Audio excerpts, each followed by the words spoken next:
So, good afternoon everyone, and welcome to the Sunset Safari.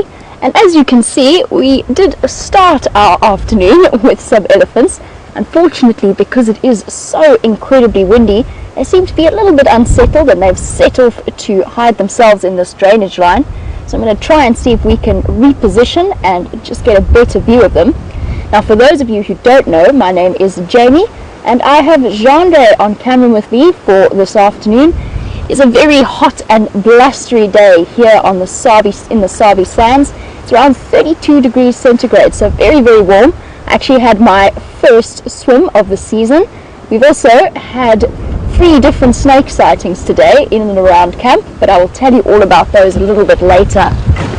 Let's see first if we can get a nice visual of these ellies. They are on the move, and I'm just trying to see where would be a good place to go and find them.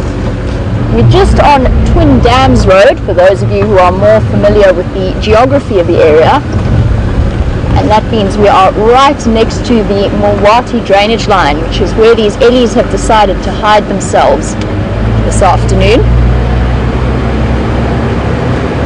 I'm looking for a sneaky little entrance in. We're still quite far from most of the junctions. So let's see if we can sneak our nose in somewhere here. Maybe we'll get a better visual of them. Now, I'm fairly certain this is the same herd that Scott, James and myself had when we were out on tracking team this morning.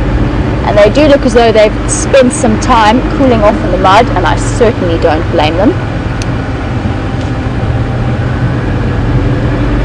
If you are joining us for the first time, this is the sort of thing that happens to us all the time, because it is a live safari.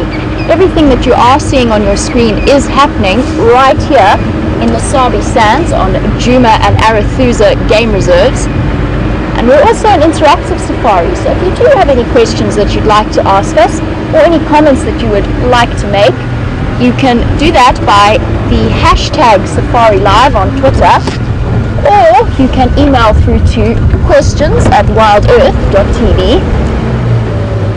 Now, the nice thing about getting to know an area and spending a bit of time, especially when you get some cool sightings in drainage lines, is that you start to know all the little sneaky entrances and exits. So I'm taking the off-road track that we were following to get down to that buffalo kill that was here about maybe a month and a half ago, that the Nkuhumas killed and then the Birmingham boys stole from them. So the track has been made nice and clear for us. Let's see if we can get down and spot what's happening in here.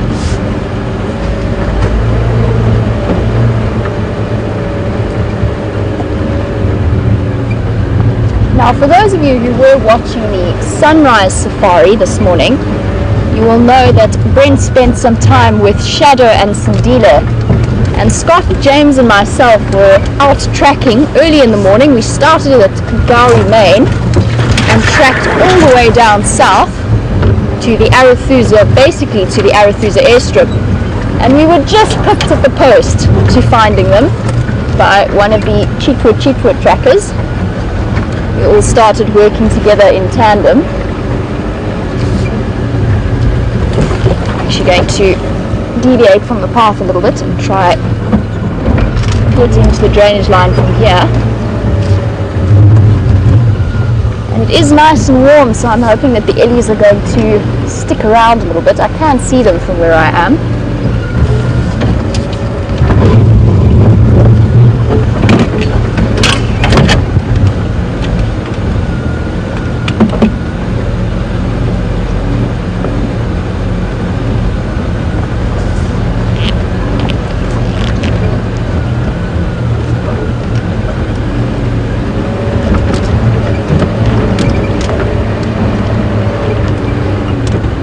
Hello, girls. What you up to?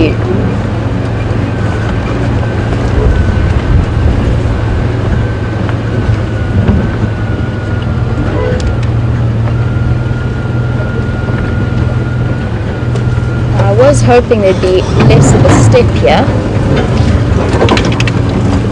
Let's just stop for a moment. You can have a look at where they are. They are sleeping in the tambuti thicket, or at least resting in the tambuti thicket. And there's a couple more on the other side of the drainage line. But they did seem to be moving in our direction, so hopefully they will decide to come through.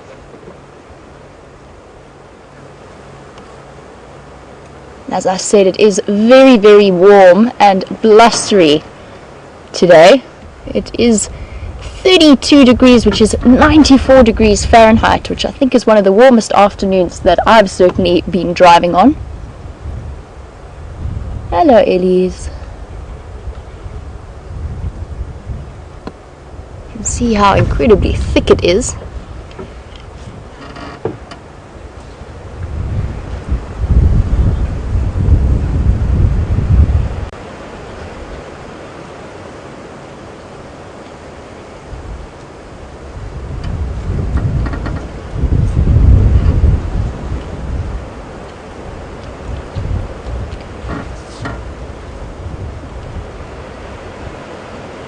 Now what I am going to do, because we definitely can't get a nice view of this herd, is I'm going to go back down into the drainage line where I know that I can get down. There's a nice big step here that I don't think even Jigger will be capable of getting down. So we're going to loop back around and go down into the drainage line and then drive up to them. It also means that my approach is much quieter, so I don't need to stress them out. And many of our regular viewers will know that these blustery kinds of days where the wind is howling often tend to set the animals a little bit on edge, just because their sense of smell and their sense of hearing, which are their two dominant senses, they can't really rely on them as strongly.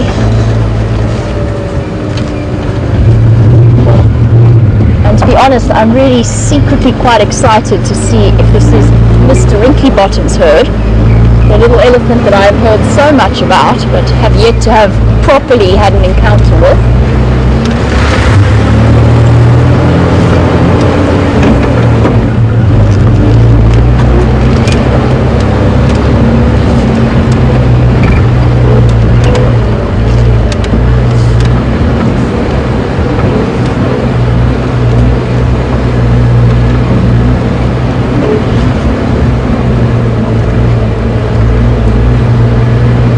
Brent was out this morning, and the one thing about coming into the car after Brent has been driving it is that there is quite the size difference between the two of us, believe it or not, in terms of height.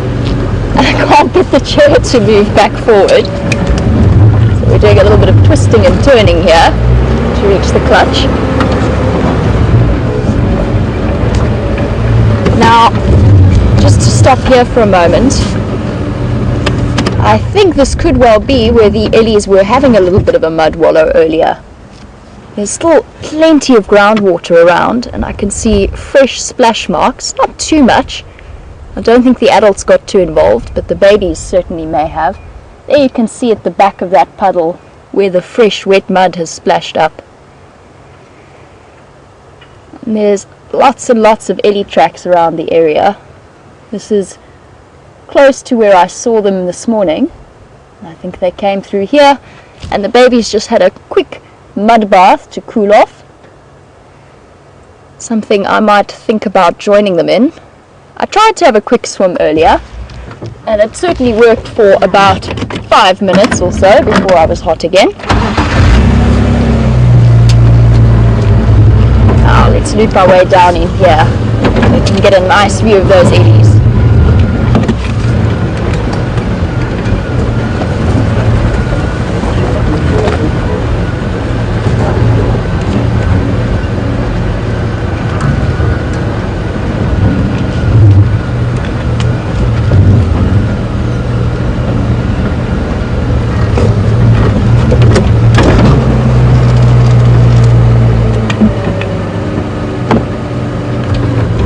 Spotted, or Genre at least, has just spotted one of our little furry friends. I'm going to stop for a moment and see. Just let me see if I can spot where the rest of them have gone.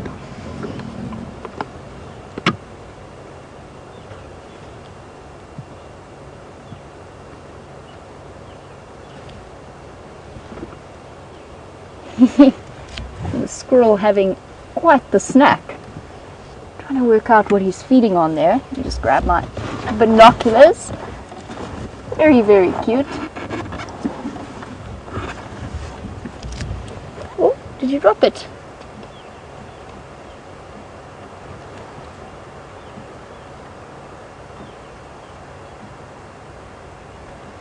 I wonder what you were eating. Still nibbling on something, and I think probably it was a seed cover, and he's now managed to get to the oil-rich part of the seed. I'm just looking at where we are. The tambuerties aren't really fruiting at the moment, but he could well have picked up something from inside of all of this elephant dung that's around us.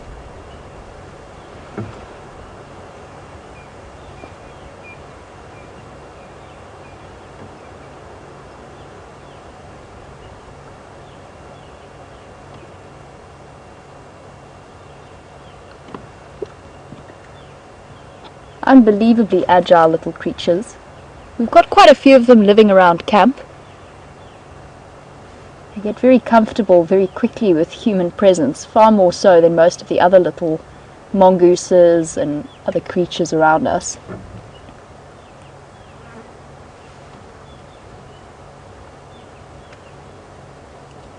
You can see how incredibly well adapted they are. They've got 3 toes in the front of their foot and then 2 slightly more off to the side, and those 3 toes just provide that extra little bit of grip and stability in the front, and then those side toes on either side, just that extra bit for the balance.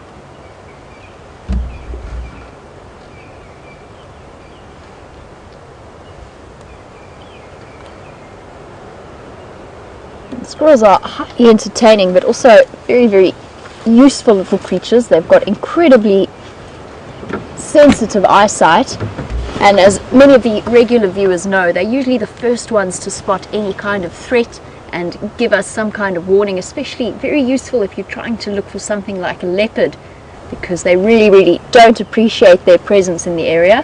You'll start to hear them shouting and doing their, what to me always sounds like a sort of a witch's cackle. There's also a couple of dwarf mongoose that have been scurrying around. Most of them have disappeared off now. They've ducked away under cover. We get a couple, there's a lot of different dwarf mongoose colonies.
And that's not something that we saw 10 days or so ago, or even a week ago.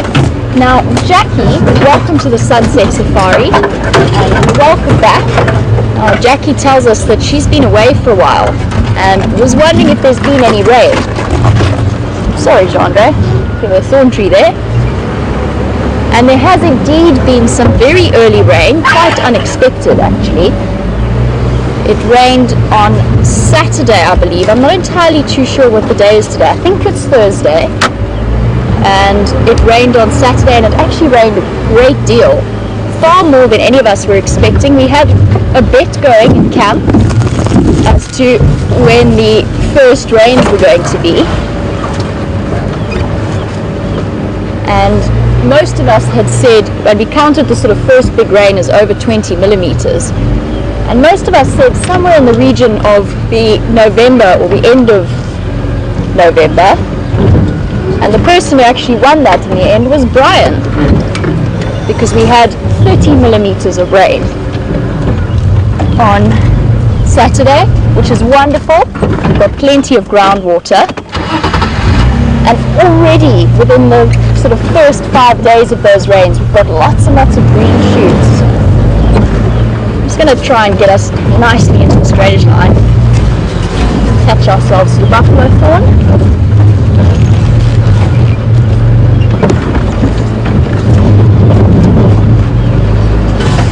Let's see if we can make our way to these ellies.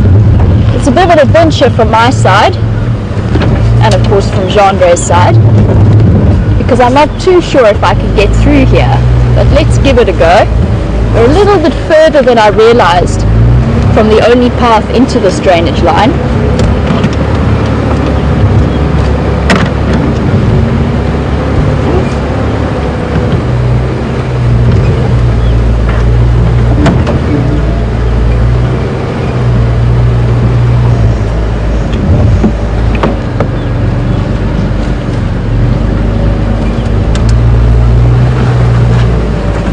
Now we've seen plenty of groundwater around, and we're starting to see the new shoots, and we're making our way towards these elephants.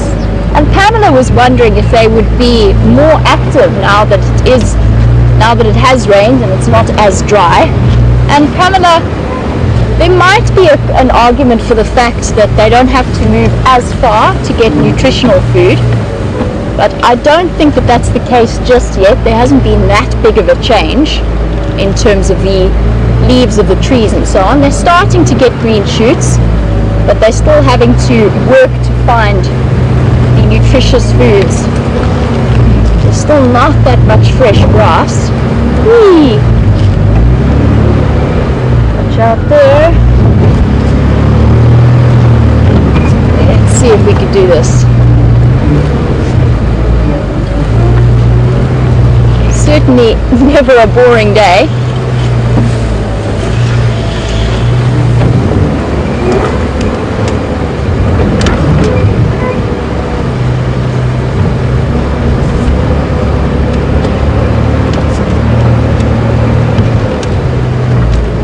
Now I definitely wouldn't say there's been more activity from the ellies or less activity. They might be a little bit less active during the heat of the day just because it is hotter.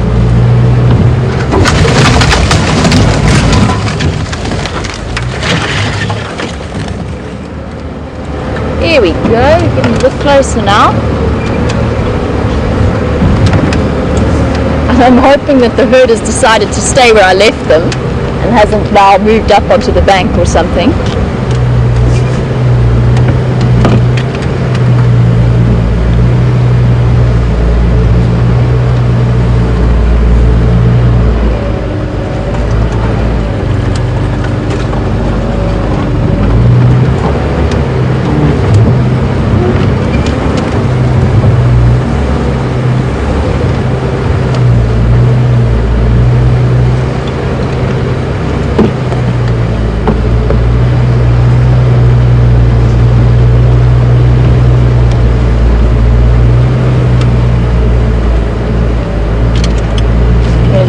Duck under here, Gendre.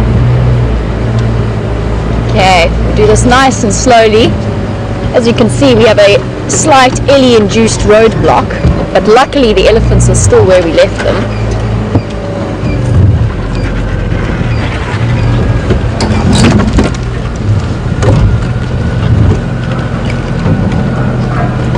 And on my way back out, I'm actually going to stop and talk about that hole there.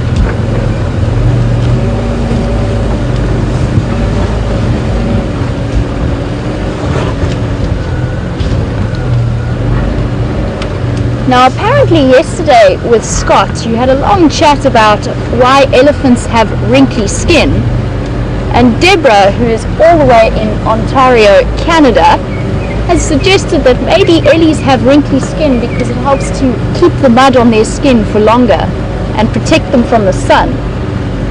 I think that's a very, very valid point. Could well be. I'm just trying to work it out.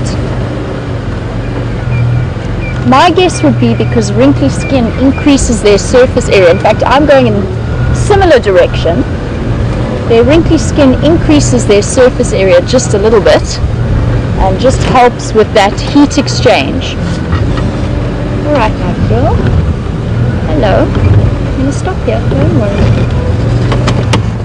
Hello, big girl. Hello, big girl. So this is actually quite a big herd. We've got this nice visual of the three of them here, and they're just clustered in the shade.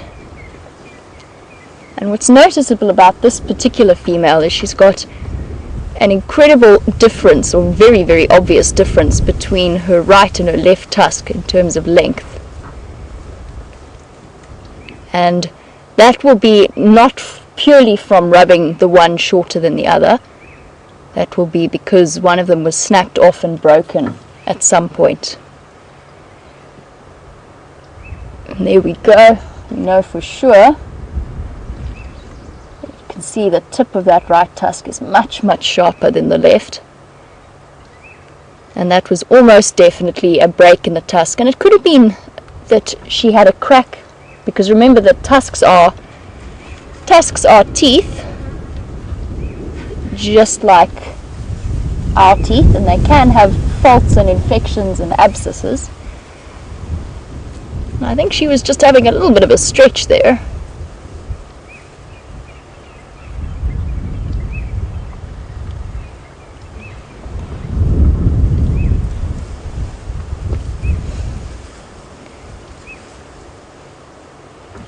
And this is a very, very sleepy elephant herd. They've all gone very still. These three have tried to cluster into the rather insubstantial, there's the word I'm looking for, insubstantial shade of that leadwood. The rest of them are still clustered away in the tambuti thicket off to my left. It's going to be very, very difficult to get a visual for now. I will, on my way out, we'll stop and have a look at them. But for now, at least, we've got a clear visual of these three. There's at least, I think that's a bull at the back. He's quite far in the deep bush.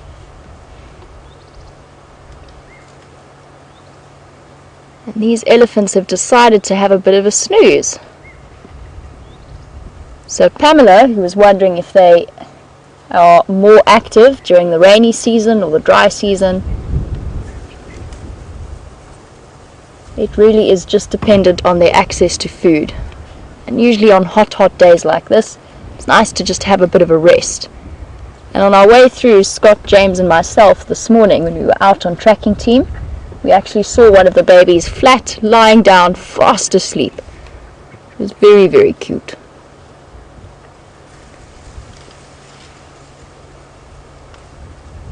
And it's amazing how silent this herd has gone. There must be at least 15 elephants here, quite possibly even more. Because they've gone so quiet, they're not feeding in any way, you would never have known they were here.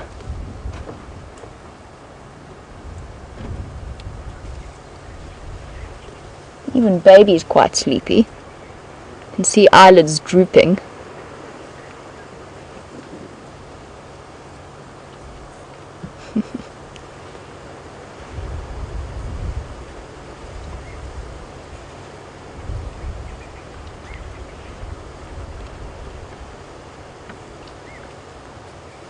And there is, I wonder if I can position that we can get a view of it. I think it's going to be very, very tricky. Off to my left there is one adult lying down, so I'm going to try just shift. I don't want to, let's wait and see. I don't want to actually disturb this little group to my right, and I think that if I tried to get much further forward I would. They are trying to have an afternoon nap. Let's stay here for the moment. But it's nice to see elephants do lie down, and it's not just the babies, the adults will as well. They're more than capable of lying down. They are a bit limited as to the amount of time that they can spend on their sides, obviously because of that great weight and the crushing effect that it has on their organs. So they have to shift around and move.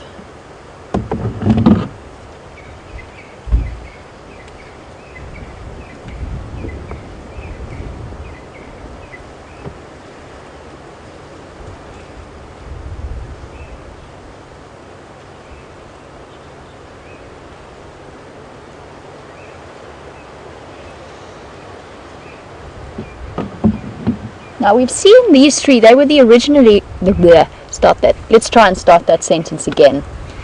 These three Ellies were the ones that we started with right at the beginning of the sunset safari, and we had a nice shot of all three of them about 5 minutes before we went live, and then they all dashed down into the drainage line. But they have kept slightly separate from the rest of the herd, and Debbie was wondering if that's because both of these babies are hers and what sort of ages they might be. Now the little one is still suckling, as we saw just now. I gave a nice demonstration, but it's quite big, and I would put it at probably around 2 years old. The milk tusks might be there, but they might be hidden behind the flaps of the skin around the trunk. Babies do have little baby teeth that barely show through, and they don't necessarily always show through. The older one I would probably put at about 5 or 6. You just think about that for a moment. Yes, maybe between 5 and 6 years old, probably around 5.5, I would say, which means that they could well both be hers. I'm just looking at the sizes, maybe even younger. Now typically with females they will go between 3 to 4 years between calves, usually around 4 years, because their gestation period is in the region of 2 years, and they can lactate up to 2.5 years. So there's plenty of time in between. I'm just trying to do the maths in my head. It would suggest to me that it is a possibility just that both of these are hers. It could also be that it's a niece or a nephew of hers. And let's see if we can get an idea as to the gender of both of them.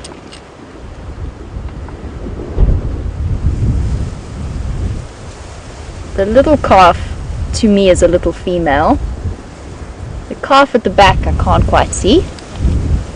But yes, Deborah, it's entirely possible that they're both hers, and the way that they're both sticking to her like glue at the moment. But remember that elephant herds have a very, very strong bond between herd members, so it's not impossible that it's a niece or a nephew who's come to spend some time with her aunt.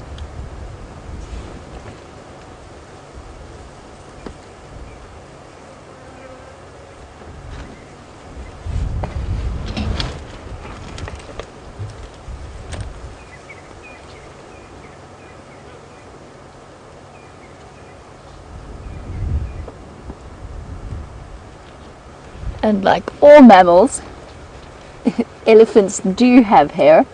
Obviously the most prominent of which being the hair on the ends of their tail, but there you can see the little fluffy bits on top of this calf's head.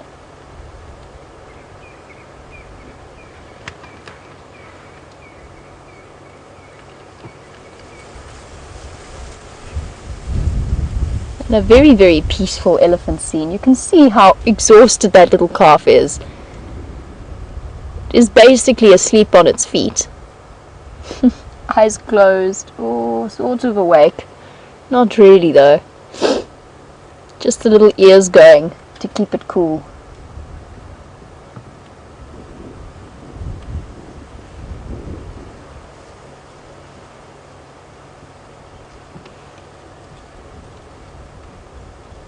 And there's some signs of life.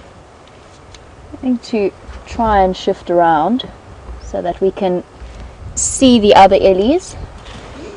They are tucked away right in this tambuti thicket, but I am going to try and shift forward just a little bit and very, very slowly and see if maybe we can get a visual of the one that is lying down, especially now since a lot of them are awake and feeding. Love to be able to show you what an adult elephant looks like while it's lying down.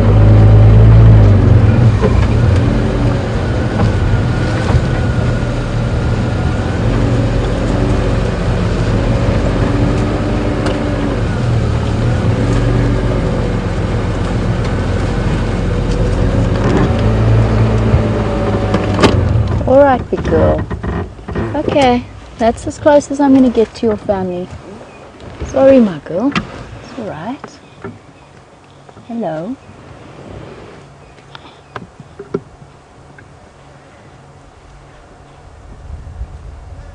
Having a little bit of a dust bath. She seems to be the most awake one of the group.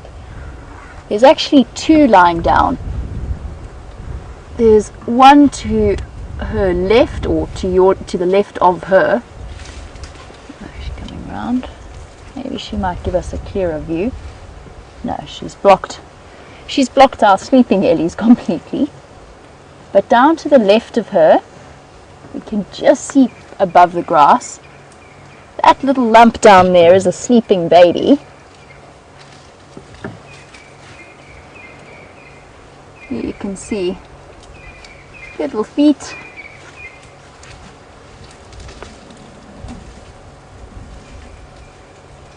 And typically the babies will be able to lie flat, although the adults can as well. Oh, there we go. Oh no, back to sleep. Definitely not time to wake up yet. Oh, up we get. I think there's actually two babies lying down there. Oh, just had to reposition. Rolled over for the afternoon nap. Very, very cute.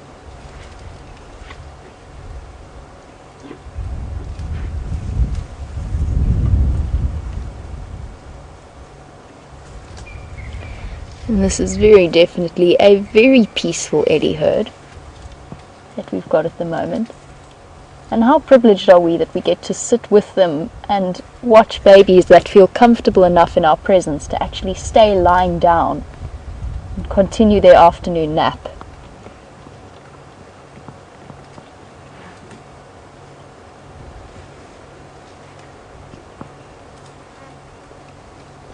Now, a great deal of this vegetation that they're currently standing in is tamboti tree, which I don't see any of them feeding on at the moment. It is incredibly toxic to human beings. 1 teaspoonful of the latex that comes from tamboti trees could kill a person quite easily, and any less than that would definitely make you feel very, very ill. But for Ellies, they will be able to eat it, especially if they have a bit of an upset stomach.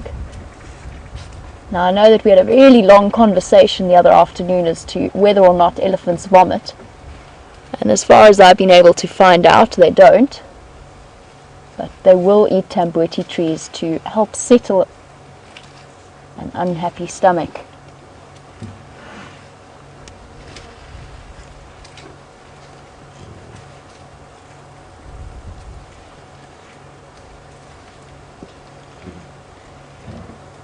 Oh.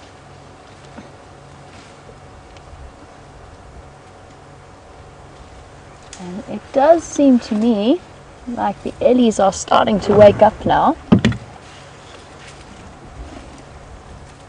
Thinking about having a bit of a snack after their nap. The one baby is up and about.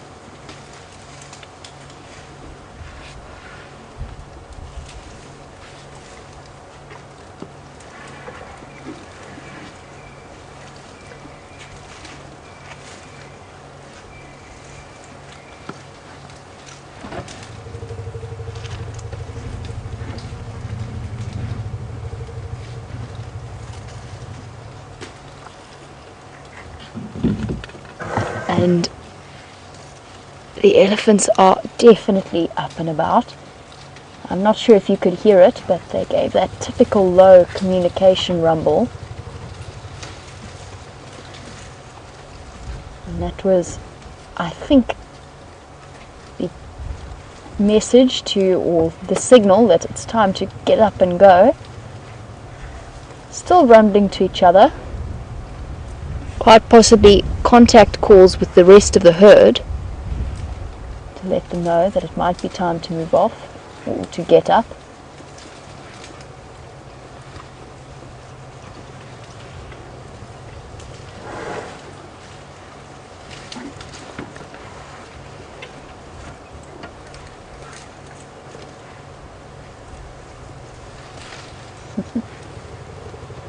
Still rumbling away to each other.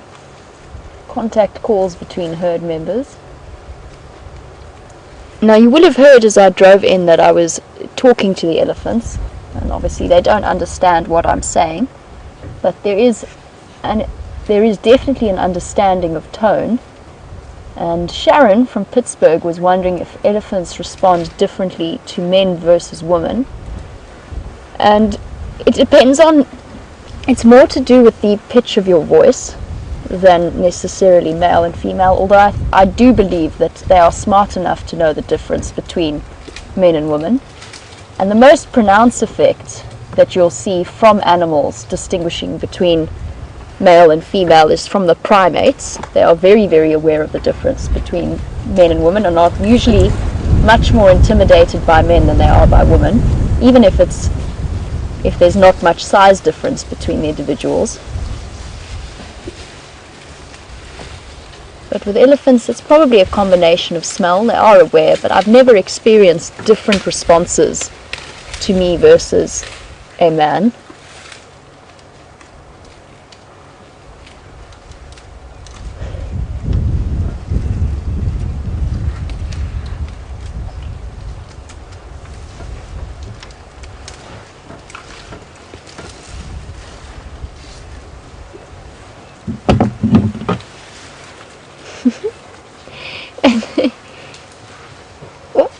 Over the top.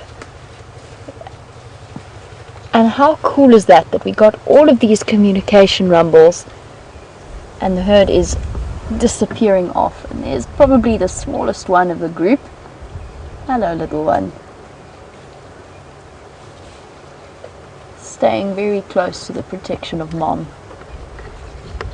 and having a quick post-nap drink.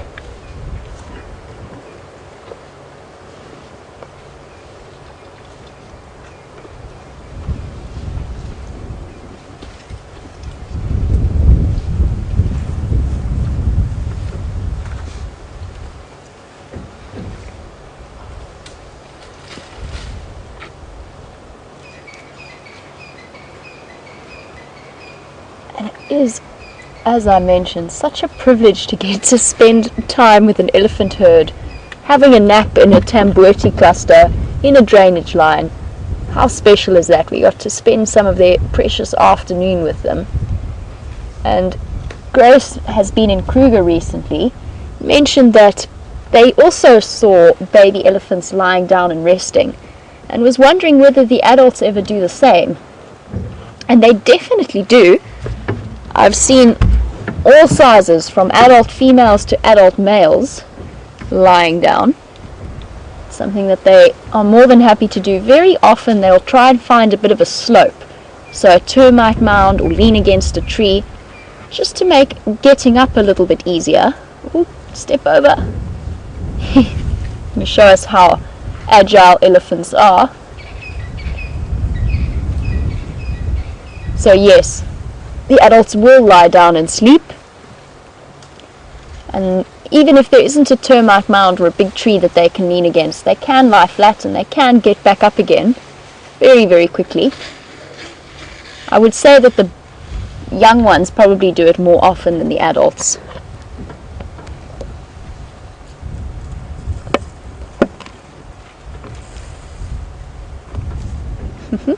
Bye bye, little one.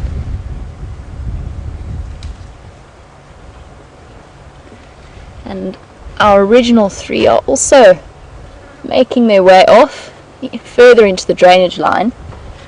Now, just looking at the road ahead, I would say it might be time for us to leave these elephants.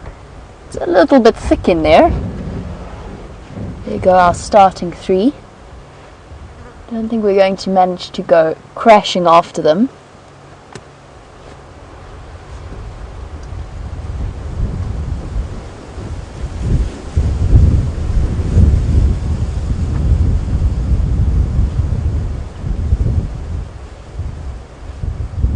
It's still a really, really special moment.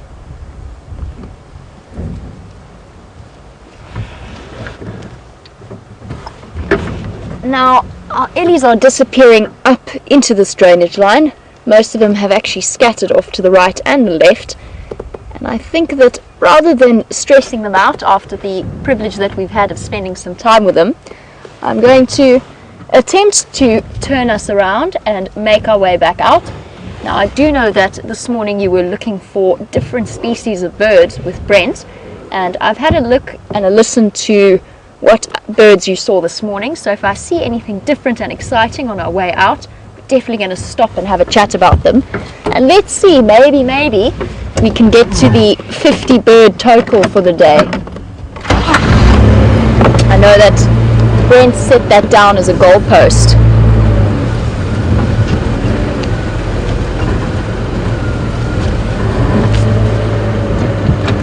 I also want to start heading in the direction of Arethusa. I haven't forgotten about Shadow and young Mediba, her cub. Now, they had a kill this morning. We're not too sure what it was, but they had very, very full bellies, which is why I wanted to stop by the elephant herd first so that we could spend some time with them. I don't think Shadow and Mediba are going to have gone too far. From what I saw this morning, they were very, very full cats.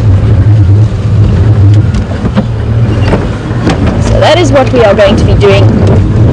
For now, we're going to be heading across in the direction of Arethusa and see what those two have been up to.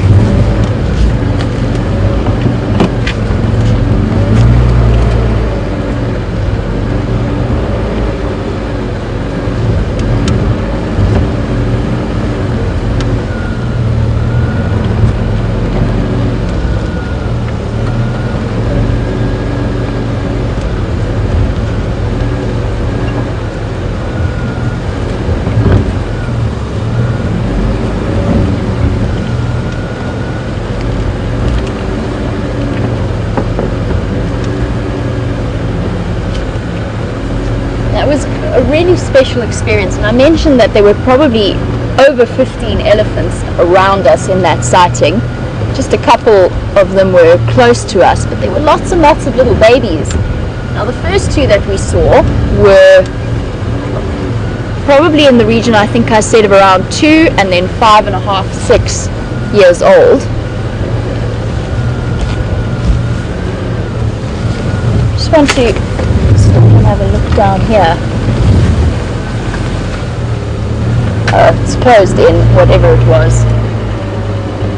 This was the hole that I mentioned I would investigate, but it definitely looks closed in. The reason that it attracted my attention earlier was just that I saw lots and lots of flies around the entrance, and typically when you've got a burrow inhabited like that, it will have lots of flies flying around. It's attracted to the parasites and the smell of the animal. But that has collapsed completely, so I don't think we're going to see anything there, which means I can continue with Lindsay and Pamela's question about what ages we saw. Okay, there's Gendre. Let's get Gendre through the Tamboti obstacle course. Good. Oh. Here we go.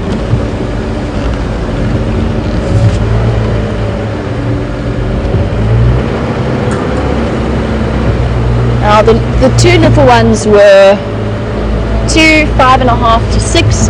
The mommy elephant was probably in the region of, I wouldn't say she was a particularly old elephant. I'd put her at around 25 maybe even a little bit younger. It's very hard to tell. You can't necessarily go just on tusk size alone, because just like with people, there's genetic variation in terms of what their tusk or how their tusks grow and develop. The other little baby, the youngest one that we saw, was probably about just under 2 years old. A very sweet one who came right at the end. And the two lying down at a guess, although it was difficult to tell from the position that we were at, I would guess at around 3. Just to give you a rough idea as to ages. Just remembered I have to go over the thorny tree to avoid the elephant hole. That would have been fun.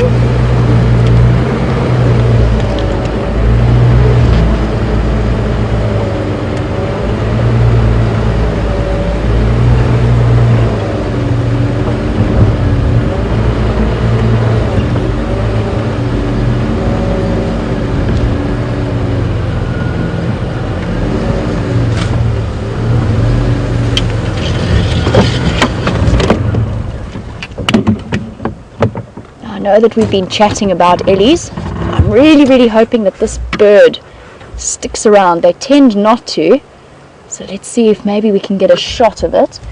It's bright yellow just in the tree over there. Here we go, stick around. And I know that we were chatting a lot about Ellies, but just to continue with our birds, this is a little bee eater. And I'm not too sure if that was one of the ones you saw with Brent, but I'm hoping not, just because they generally flutter around. Thank you for that, Jadre. Ducked away. But at least we managed to get a quick view of them, and that's generally all that you get to see of them. They duck and they dive. Now we can continue with our mission. Perfectly done. Thanks, Jandre. Let's try and get ourselves out of this drainage line.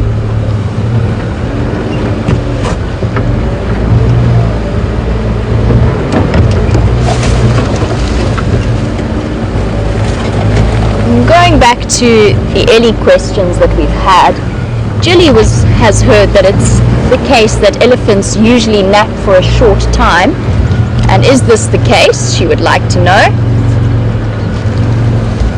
And generally, yes, it won't be for hours at a time, it will be for maybe 20 minutes or so at the most, before they wake up and continue on their way. In that particular case, we got to see the babies will often sleep a little bit longer than the adults. So I think we were with them for maybe about 45 minutes, maybe about 40 minutes, and some of those babies were asleep the entire time.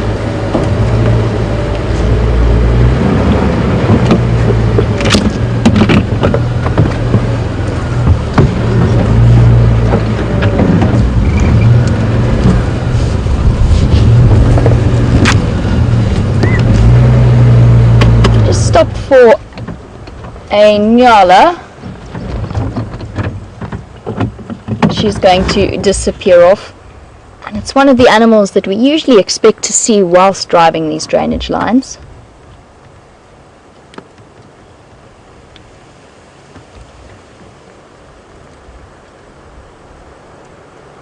Still haven't seen that many bushbuck while I've been here, and for those of you joining us for the first time, bushbuck are the smallest member of the spiral-horned antelope family, so they're related to nyala, and it's come as quite a surprise to me since I've started working here as to how few bushbuck I've actually seen.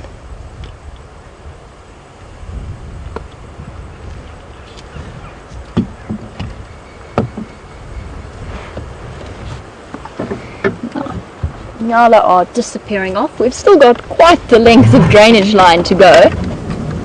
We're going to continue on our mission, which definitely isn't a hardship. Well, not for me anyway. This is probably one of my favorite ways or favorite places to spend time, especially when it's hot like this as it is today.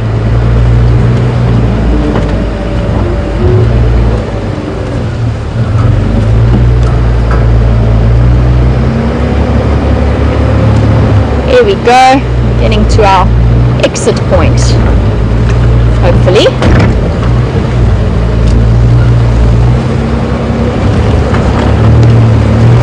Up we go.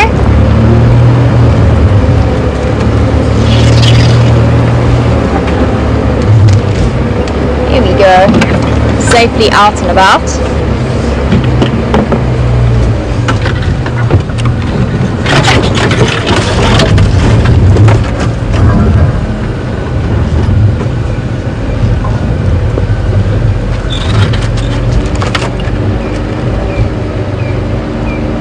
We started off that sighting with that young female elephant with the 2 calves, and I mentioned because she had such a distinctive difference between the length of her right tusk and her left tusk, I mentioned that it had probably cracked off and broken at some point, and that their milk teeth are their tusks are essentially teeth. And Carolyn was wondering, probably in response to whether or not that would have been painful, whether they have nerves running through the tusks if it's hollow. And the structure is quite similar to human teeth. There is a nerve cell, or there is a nerve pathway that runs inside the base of the tusk, but not all the way through. So the enamel is very, very solid, or the ivory in the case of elephant tusks, and it runs solid all the way through. That nerve will not run all the way through, but if there is some kind of a crack or infection, it will cause them a great deal of pain, just like a human being with toothache. But that crack has to run into the base to where the nerve is. So probably, it's a guess, but I would say that that nerve probably from the base of the tusk, which is obviously in the gum, in the skin, so at the back, that nerve cell probably runs about that long into the tusk. And then the rest of it is just solid ivory.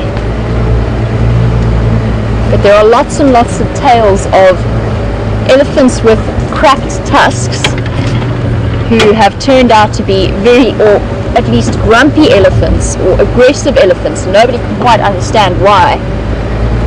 And the answer has been found that they've got cracks in their tusks that have developed abscesses right at the base of the tusk.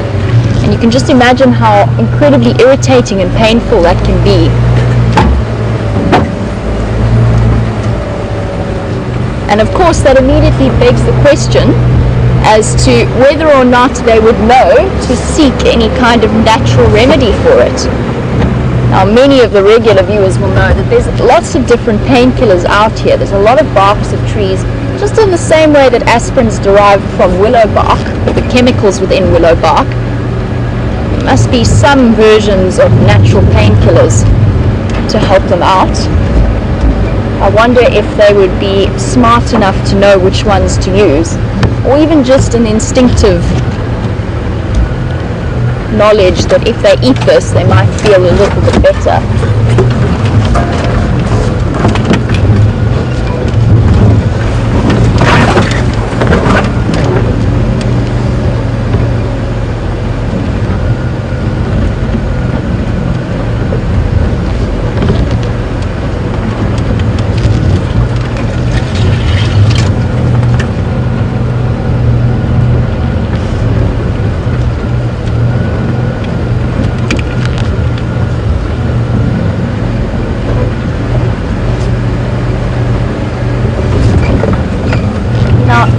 Dentition is quite fascinating and quite unique. Just to continue with our discussion about the tusks and any kind of damage that they might suffer.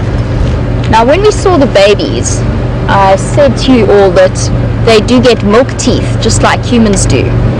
But then once those milk teeth fall out and they start to grow those permanent tusks, those tusks are there with them for life. Now Deborah was wondering about the fact that Wild Earth in the past has told viewers that elephants have 6 sets of teeth, and they do indeed. It's absolutely correct. It's quite... Sorry, Skipper. We are testing out new radio systems, so sometimes the names don't come through too clearly, but the 6 sets of teeth are actually the molar teeth. So the elephants go through, and it actually moves almost along a conveyor belt. They've got very, very long, flat molar teeth, very long, that take up most of their mouths. They've got 2 on the top, 1 on each side, and then 2 on the bottom, 1 on each side. And those will be replaced 6 times as they get worn down throughout their lives. but the tusks aren't subjected to the same grinding and constant chewing processes that the molars are. So the permanent set of tusks that they get when they are young, probably around 5 years old, you start to see the permanent ones.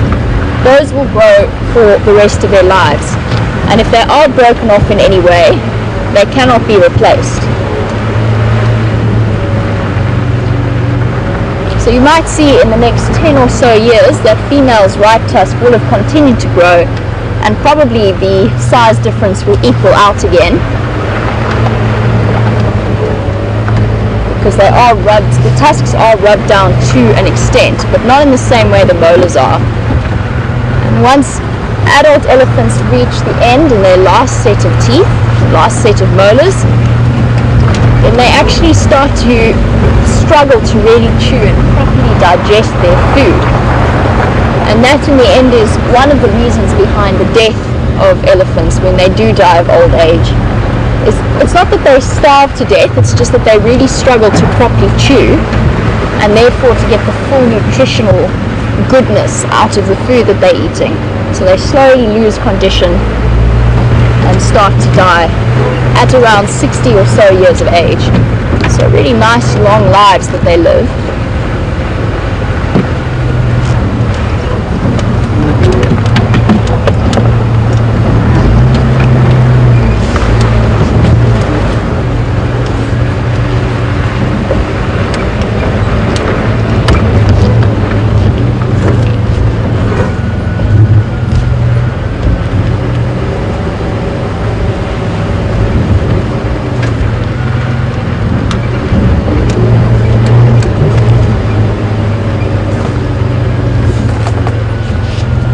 After our rainfall, I know that a lot of the drivers have stopped to have a look at some of the new beautiful green growth that we've started to get. And having been with those elephants, it's always interesting to consider the effect that it's going to have on their lives over the next few weeks. Now, Mumsy, welcome to the Sunset Safari. You were wondering if they will eat more during the dry season versus the rainy season, or during winter versus summer. And typically there is more nutritional value in the food that they are eating during the rainy season. You'll also see an enormous difference in the types of food that they're eating. So during the summer they can focus a lot more on grasses as well as trees. Obviously they are mixed feeders. Whereas during the winter you'll see them focus quite hard on, say, the roots of trees, where the trees have withdrawn their nutrients and are keeping them stored for the dry season. So I would say that they probably have to eat just a little bit more. I wouldn't say an enormous amount more, but just a little bit more during the summer rainfall period. I'm just going to get the impala on my right.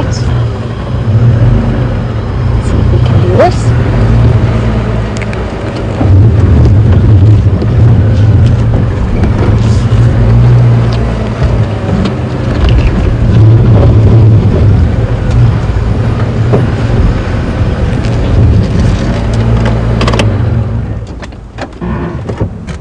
A really beautiful impala ram highlighted in the sun, and I just want to take this opportunity just to hop on the Game Drive channel, which I haven't done yet this afternoon, and ask for any updates they might have.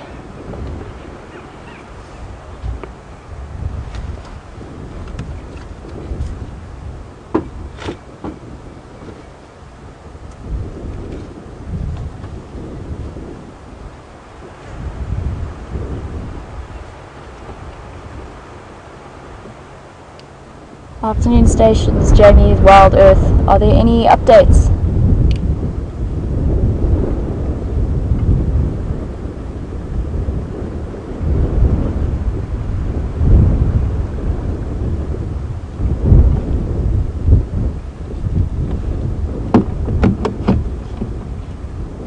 And as he disappears off, there's a whole group of bachelor impala nibbling away around the drainage line.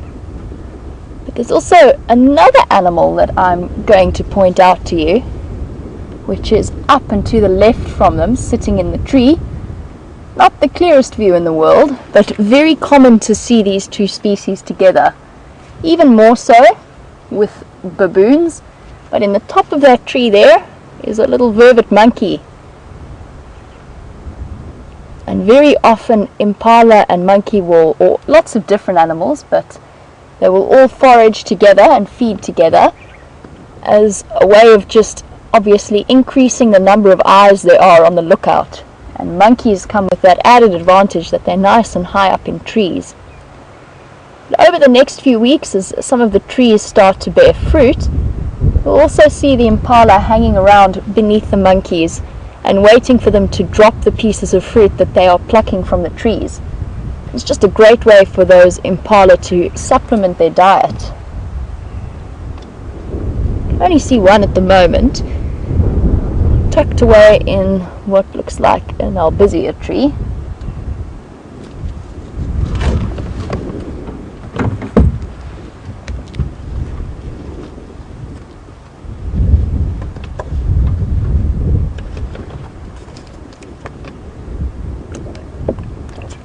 And if this monkey was to see something now, definitely let the impala know with that incredibly sharp bark that they have.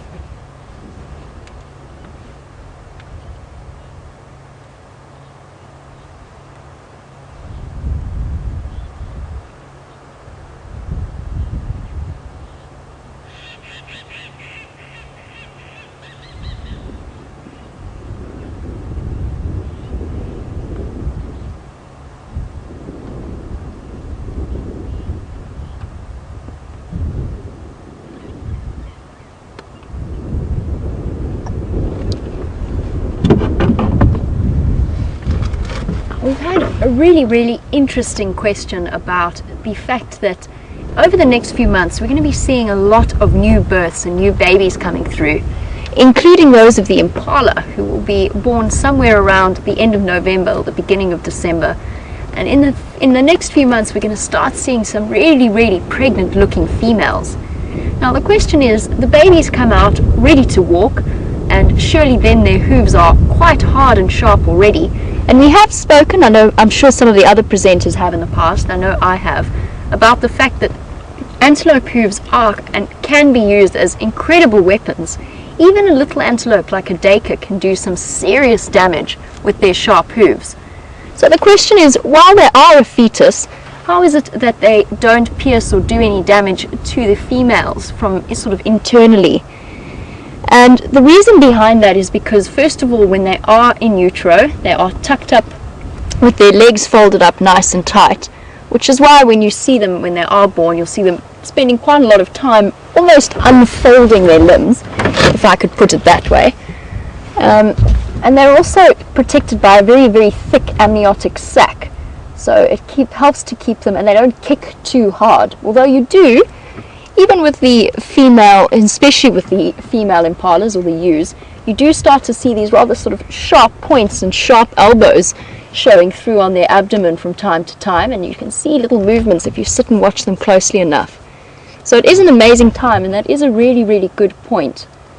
And I think most of it has to do with the positioning of the legs and the fact that because they come out so highly developed, by the time the hooves are nice and hard and ready for the baby to be born, there's not much room for them to move. They're born quite large and very well prepared for the outside world.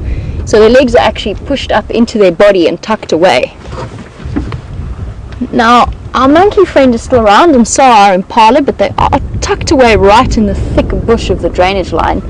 And since it is starting to get a little bit cooler, there's a bit more of a nip to the wind, I do want to start making my way towards Arethusa.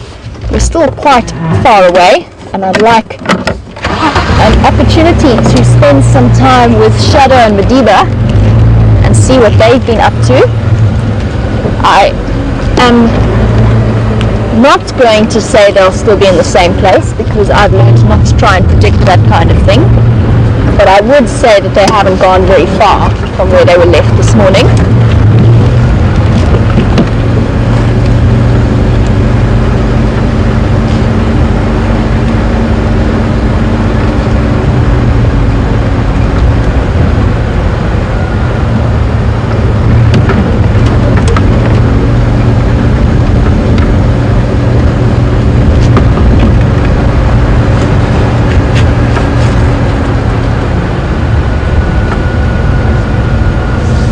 I've mentioned that we are on our way to Arethusa.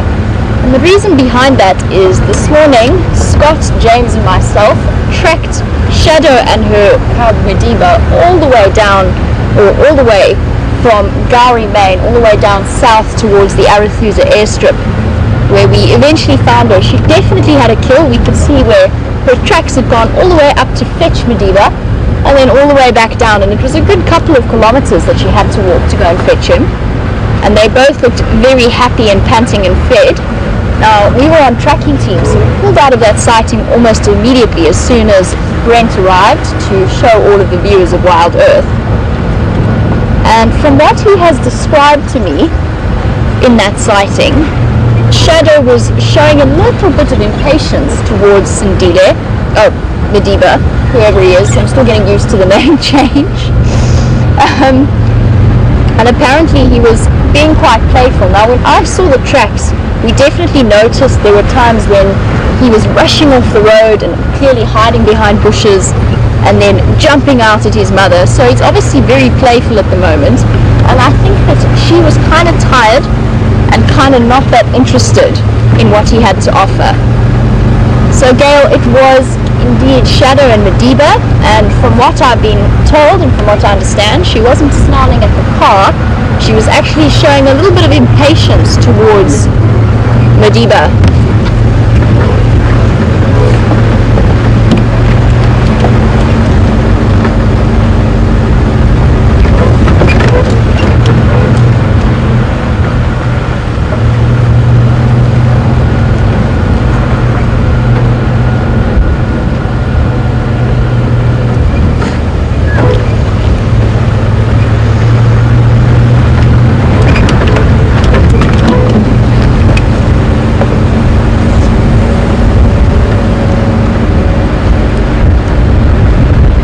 Mentioned it several times. Whilst Shadow is starting to become, I think I might have to discard my hat because it's trying to blow straight into Gendre at the back there.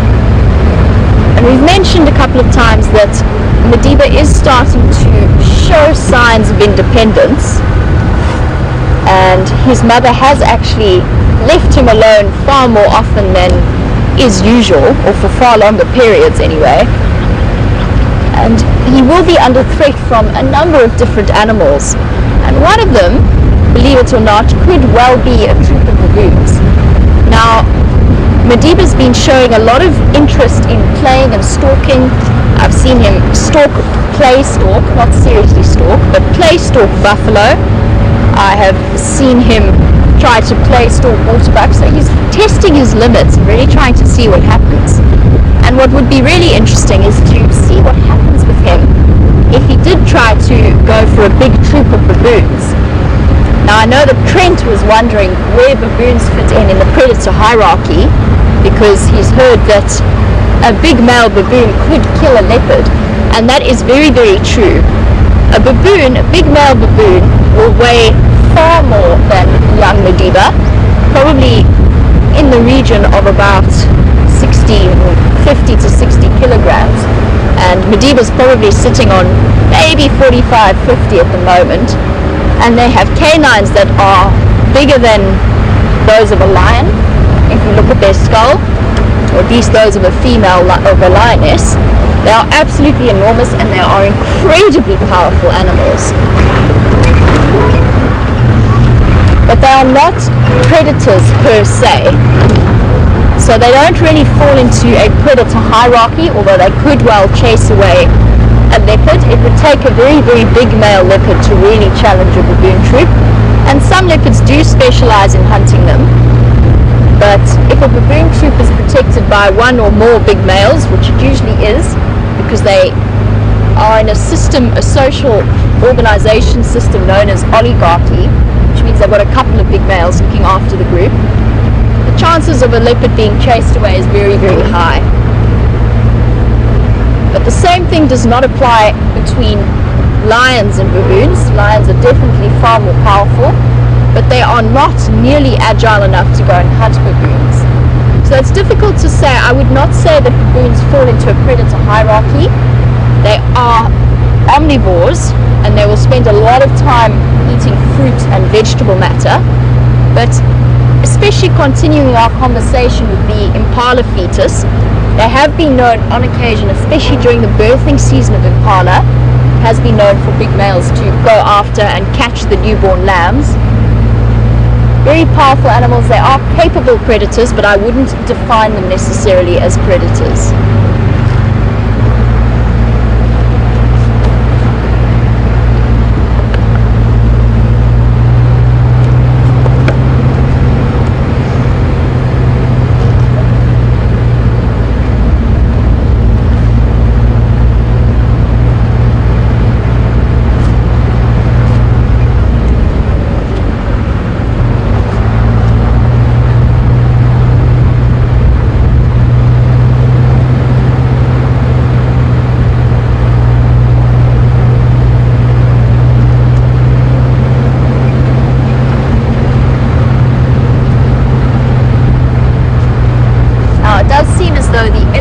Are making their way towards the Djuma dam to go and have a drink.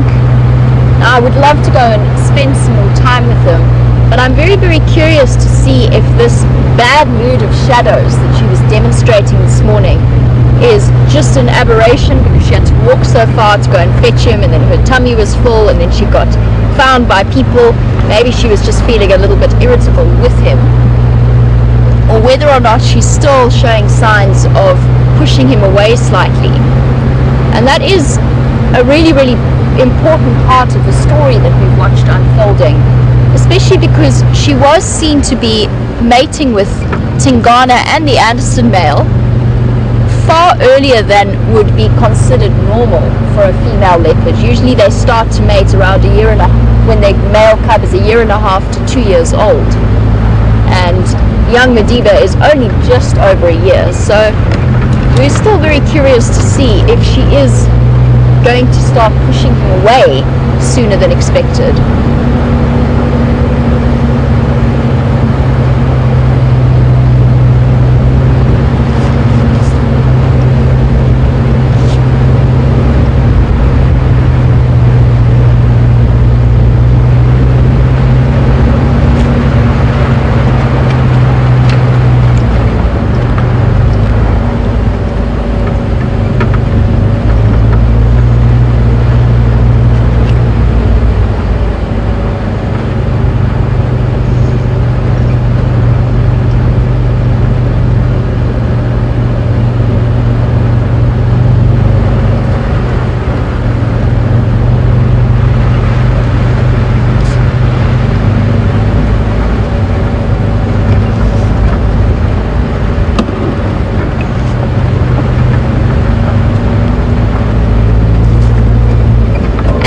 We have a really big happy birthday to say to Pretty Nightmare, who is one of our regular viewers. Really big happy birthday from both myself, Jean-Ray, and of course all of the Wild Earth team. And you were saying it would be really nice if maybe we could have a lion or a leopard, although you enjoy all the other different types of wildlife as well. I'm hoping that we're going to head across to Arathusa now, and we'll keep our fingers crossed that Madiba and Shadow will be there to show you on your very special day. Now, Pretty Nightmare was also wondering, or asking, if it's true that, or at least aren't most elephants on the endangered list? And if so, why do we show them on Wild Earth? Now that might take a little bit of explaining, but before I do that, give me one moment because somebody's trying to get me on the Game Drive channel. Craig standing by.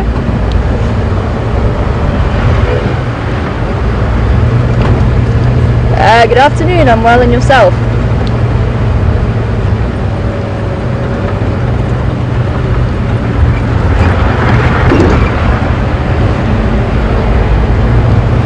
Craig, I've just left Shlambi and Lov on Twin Dams. It looks like they're making their way towards the dam now. And then I'm heading back to Arathusa Airstrip for Shadow and Bantwan.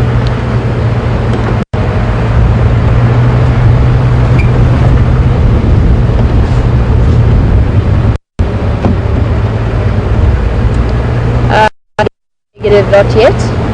Just coming up to Gowrie Main now.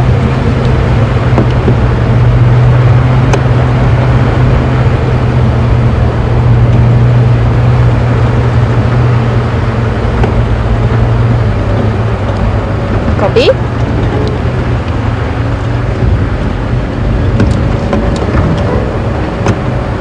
Okay, sorry about that. We're just making sure that we coordinate with all of the other guides who are out and about this afternoon.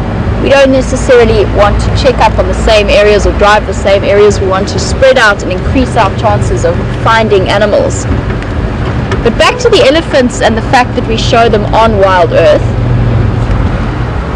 Throughout the world, African elephants are very much endangered, and there is an enormous poaching problem of elephants towards the north of north and central South Africa.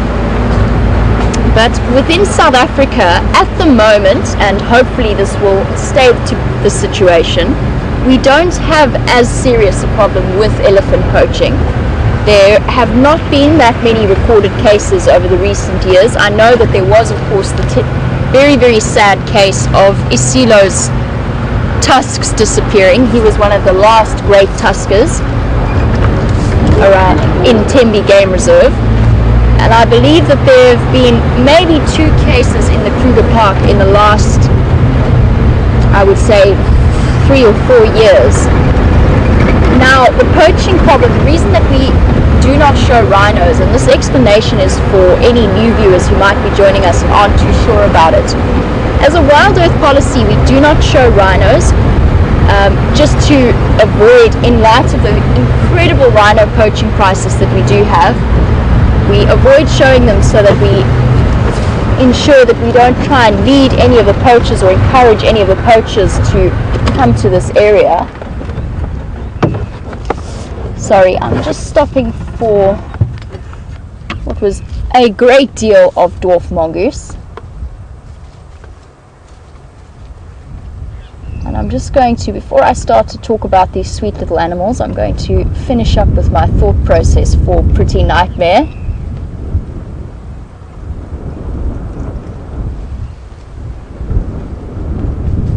Now, we have to be aware that there's a very careful balance that we try and strike between serious awareness raising and being able to build a connection or forge a connection between the viewers and the animals that they're seeing. And at the moment, the elephant poaching situation within the Sabi Sands is very much under control. So we feel personally comfortable, and of course we would never in any way do anything to threaten the lives of the animals that we get to view. And just a quick stop, we're on our way to one of the larger big cat predators, but we're currently sitting with the smallest carnivore in the Sabi Sands, a family of dwarf mongoose, and they are running around absolutely everywhere. I've seen at least 9, so it's quite a nice big group.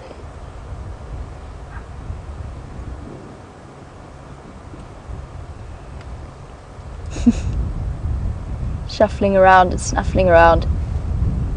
And of course, one of the things over the next few months, as this nice green grass, which is starting to show through, gets longer and longer, we're not going to be able to have necessarily as many dwarf mongoose sightings as we have had in winter, just because they might be a little bit more tucked away. They are playing a little bit shy at the moment.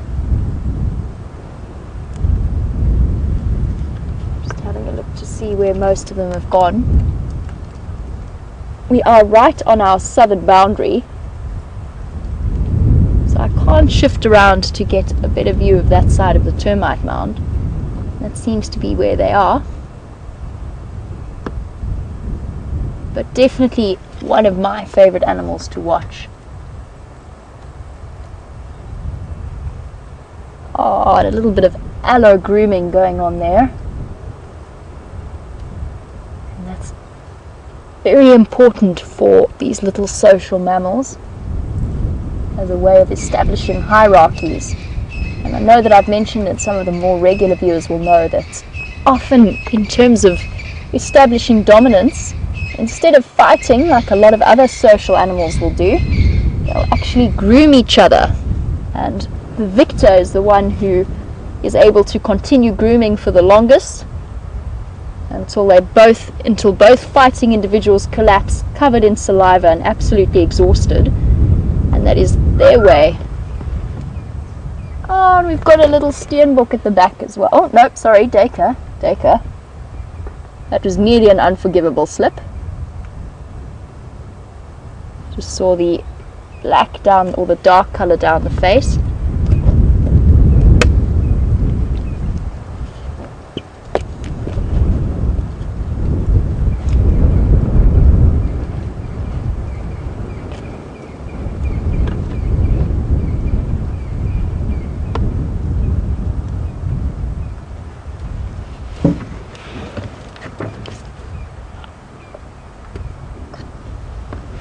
Now, dwarf mongoose are definitely some of my favorite little animals to spend time with, just because they can be so incredibly curious. And very often they will come and spend some time. If you spend enough time with them, they'll come and investigate you and come and have a sniff of your tires. And one of my favorite things to do, or that I used to do, was I'd go and sit where I knew that there was a colony like this one, and sit and watch their dynamics for as long as possible. And they, of course, they get more and more used to your presence. And I would try and figure out just in my own head which ones were the alphas. And it's quite tricky, because unless you see them with little babies, because only the alpha pair breeds, it can be very, very difficult to tell. And there's not generally that much conflict between them. But it was always fun to just sit and watch and get to know how they work. And even to get to see when the rest of the adults go off and forage, who has to stay behind on babysitting duty, which they will do in the same way that the meerkats off to the west and the more arid areas will do. And we are right on the cut line, which means we are part of the main thoroughfare. And most of our little dwarf mongoose have disappeared off into their burrows. So I'm going to continue on towards where Shadow and Madiba were last seen. Let's see if we can get to see them.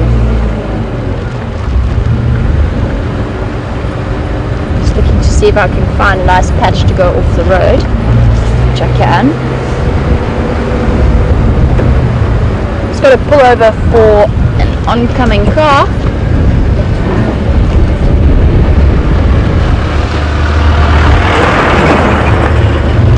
Here we go.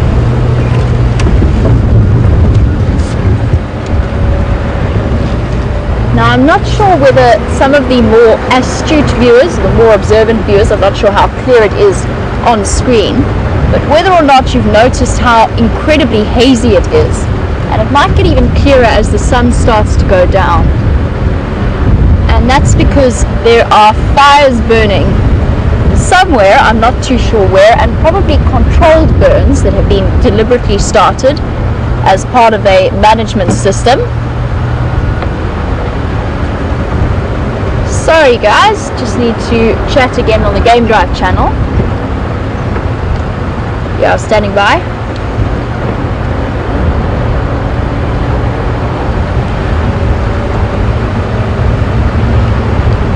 They were coming out onto Twin Dams Road, just close to Wahlberg's Junction, and it looked as though they were heading towards the dam.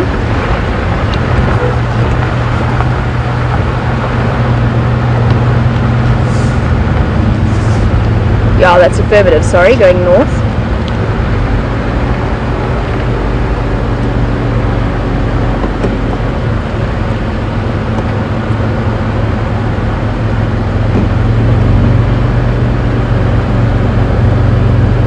Copy that, sorry about that.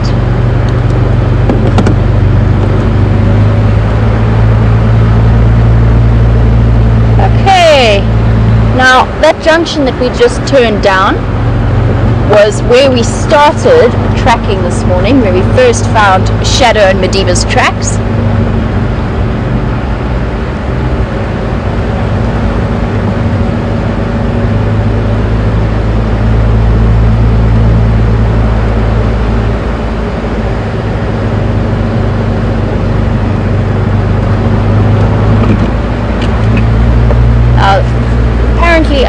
eddies have moved now down into that drainage line past the lodge. So I'm just going to update Craig on that as well.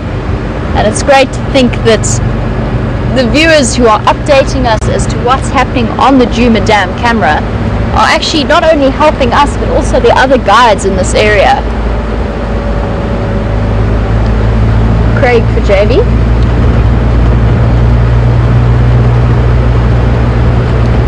Craig, apparently the camera picked them up moving up the drainage line towards that waterhole, that pump waterhole outside Gallagher.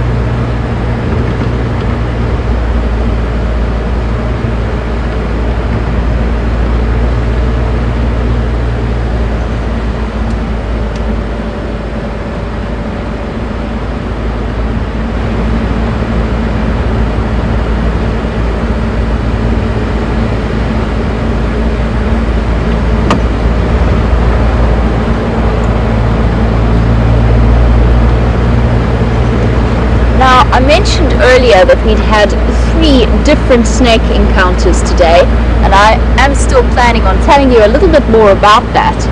But it does create a nice segue into Vivian's question as to what elephants would do if they were to, say, encounter something like a really large rock python. And there is a good chance that they would get a fright and move away from it. Now, I know that seems quite strange. Most of the snakes would not be able to in any way pierce the skin of, say, of the foot of an elephant. Maybe if they got unlucky, it could have been, they could maybe pierce the skin of the trunk or something like that. But for the most part, snakes aren't really a threat to elephants in any way.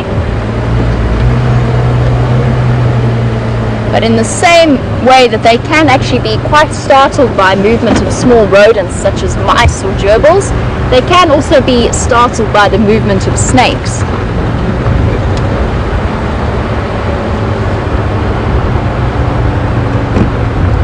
Now, I just want to hop onto the game drive radio and find out what the lineup is for young Madiba and his mother Shadow.